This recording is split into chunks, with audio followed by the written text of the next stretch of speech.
మొన్న ఒక రైతు వచ్చి నా ముందు నిలబడి ఏడ్చాడమ్మా. నేను ఏడ్చాను. ఈ ఏడు పంటేసి బయటపడతాం, ఈ ఏడు పంటేసి బయటపడతాం, అంతకుముందు 7 అప్పులు, ఈ 7 అప్పులు, మరొక 7 తీరుద్దామని 3వ ఏడు పంట వేస్తే పోయింది, 4వ ఏడు వేస్తే పోయింది. ఎట్లా? అప్పులు అప్పులు అప్పులు అప్పులు అప్పులు బోర్ని ఎట్టాడు. చచ్చిపోదామని ఎన్నోసార్లు అనుకున్నానన్నా. దేవుడి మాటలు నన్ను సావకుండా అడ్డుపడ్డాయి, లేకపోతే ఎప్పుడో అయిపోయేవాడినన్నా. ఒక రైతు ఇట్లా పెట్టుకొని ఏడవచ్చా దేశంలో? ఒక రైతు, మనందరికీ అన్నం పెట్టే రైతు ఎలుకల మంది తినాలా?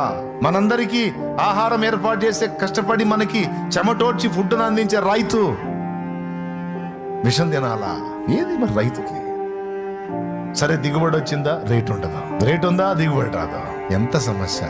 ఈ ప్రైవేటీకరణ, నిరుద్యోగ స్థితి, సరైన ఉపాధి మార్గాలు లేక ఎంత అల్లాడిపోతున్నారండి. సగటు మానవుడు ఈరోజు బతకాలంటే వానికి లైఫ్ లేకుండా అయిపోయింది. ఈరోజు డిగ్రీ చదివినోడు కూలికి వెళ్తున్నాడండి. అది చూస్తే ఏడుపు వస్తుంది.